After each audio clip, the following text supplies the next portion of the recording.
वर्णिवेशरमणीय दर्शनं मन्दहासरुचिराननाम्बुजं पूजितं सुरु नरोत्तमैर्मुदा धर्मनन्दनमहं विचिन्तये। असतो मा षड्गमय तमसो मा ज्योतिर्गमय मृत्युर्मा अमृतं गमयः। ओम शांति शांति शांति।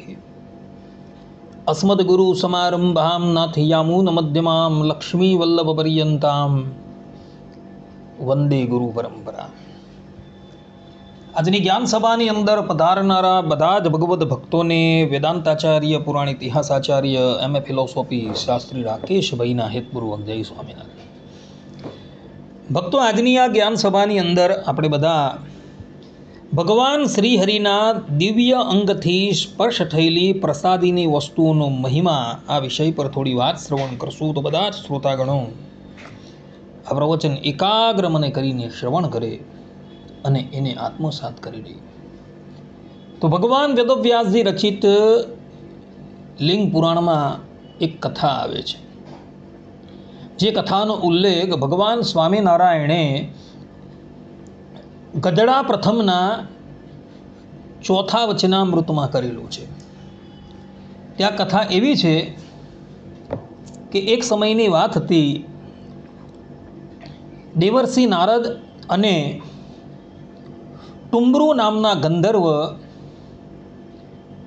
લક્ષ્મીનારાયણ દેવના દર્શન કરવાને અર્થે વૈકુંઠ લોકમાં ગયા અને આ વૈકુંઠ લોકમાં ટુંબરુ નામના ગંધર્વએ લક્ષ્મીનારાયણ સન્મુખ બહુ સુંદર રીતે ગાન કર્યું, જેનાથી પ્રસન્ન થઈ લક્ષ્મીનારાયણ ભગવાને ટુંબરુને પોતાના વસ્ત્ર અને આભૂષણ આપ્યા।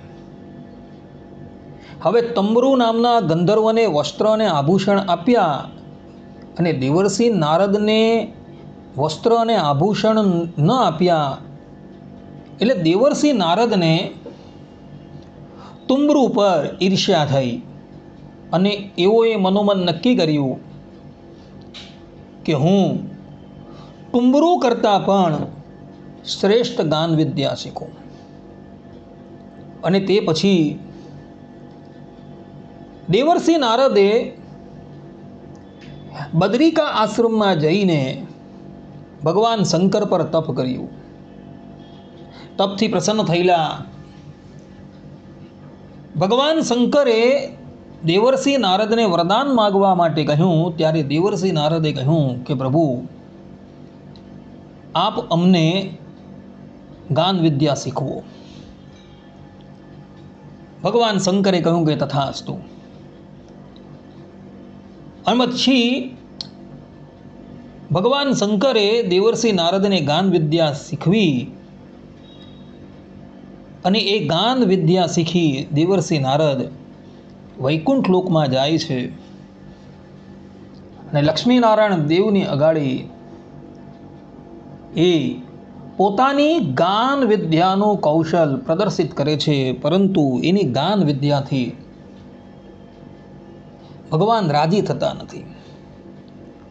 7 મન્વંતર પર્યંત દેવર્ષિ નારદ અનેકો પાસે ગાન વિદ્યા શીખતા રહ્યા અને લક્ષ્મીનારાયણ દેવની સન્મુખ એ ગાતા રહ્યા, પરંતુ ભગવાન ક્યારેય પણ પ્રસન્ન ન થાય। અંતે પોતાનું માન મૂકી એ ટુંબરુની પાસે ગાન વિદ્યા શીખવા ગયા અને એના થકી સંગીતની શિક્ષા લઈ દ્વારકામાં બિરાજમાન ભગવાન શ્રી કૃષ્ણ અને રૂકમિણી દેવીની સન્મુખ એ ગાન વિદ્યાનું પ્રદર્શન કરે છે। ત્યારે પ્રસન્ન થઈને શ્રી કૃષ્ણ ભગવાન અને રૂકમિણી દેવી દેવર્ષિ નારદને વસ્ત્ર અલંકાર આપે છે। આ પ્રમાણે આ લિંગ પુરાણની કથાની અંદર એવું બતાવવામાં આવેલું છે કે ભગવાનની પ્રસાદી કેટલી દુર્લભ છે, અર્થાત કે ભગવાનના શ્રી અંગથી સ્પર્શ થયેલા વસ્ત્ર છે, આભૂષણ છે, પદાર્થ છે, એ કેટલા દુર્લભ છે। કે દેવર્ષિ નારદ જેવા નારદજી પણ એ પ્રસાદીની વસ્તુ પ્રાપ્ત કરવાને અર્થે 7 મન્વંતર પર્યંત સંગીત વિદ્યા શીખતા રહ્યા અને લક્ષ્મીનારાયણ દેવની સન્મુખ એ ગાતા રહ્યા. અને જ્યારે 7 મન્વંતર પર્યંત ગાન વિદ્યા કરી છતાં પણ લક્ષ્મીનારાયણ દેવ પ્રસન્ન ન થયા અને તુંબુર નામના ગંધર્વની પાસે જ્યારે ગાન વિદ્યા શીખી અને દ્વારકામાં શ્રી કૃષ્ણ અને રૂકમણી દેવીની સન્મુખ ગાન વિદ્યાનું પ્રદર્શન કર્યું ત્યારે ભગવાન શ્રી કૃષ્ણ અને રૂકમણી દેવીએ પ્રસન્ન થઈને પોતાના વસ્ત્ર તથા અલંકાર દેવર્ષિ નારદને આપેલા હતા. આ પ્રમાણે ભક્તો દેવર્ષિ નારદજીને પણ ભગવાનની પ્રસાદીની વસ્તુ લેવાને અર્થે 7 મન્વંતર પર્યંત તપસ્યા કરવી પડી છે. એટલો આ પ્રસાદીની વસ્તુનો મહિમા છે. ભગવાન સ્વામિનારાયણે ગદડા પ્રથમના 4th વચનામૃતમાં ગુઢાર્થમાં ભગવાનની પ્રસાદીનો મહિમા કહેલો છે. નિષ્કુળાનંદ સ્વામી પણ પુરુષોત્તમ પ્રકાશ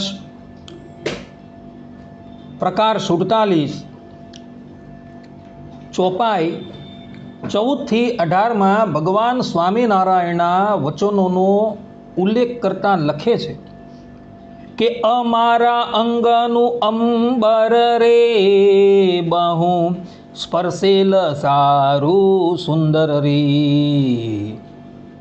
એહ પ્રસાદીનું જેહ પટ રે મળે તળે સર્વે સંકટ રે એહ વસ્ત્ર અનુપમ અતિ રે થાય પૂજતા પરમ પ્રાપ્તિ રે અતિ મહાત્મ્ય એનું અતુલ્ય રે કહો ક્યાંથી મળે એહ મૂલ્ય રે જે અમારા સંબંધની વસ્તુ રે ન મળે ગોતતા ઉદીને અસ્તે રે જણસ અમ સંબંધની જે રે એ છે કલ્યાણકારી માની લીજે રે તે તો રાખી છે અમે અપાર રે સહુ જન અર્થી આવાર રે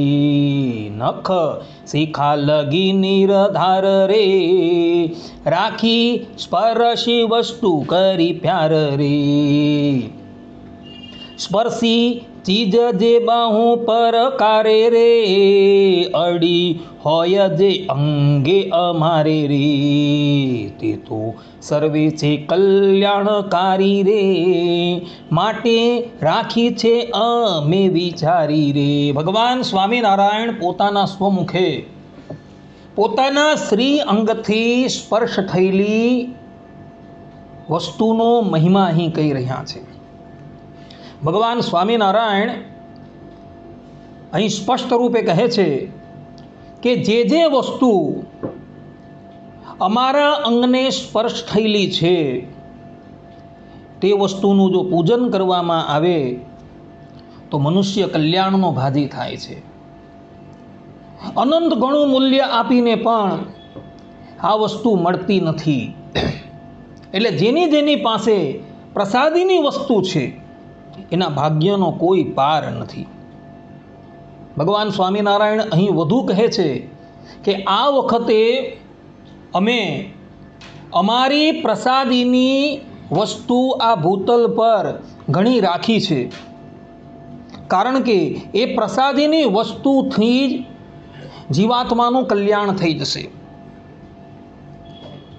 જે વ્યક્તિ પાસે એ પ્રસાદીની વસ્તુ છે એ ભાગ્યશાળી છે અને એની પૂજા કરનાર દેહાંતે પરમાત્માની પ્રાપ્તિ કરશે.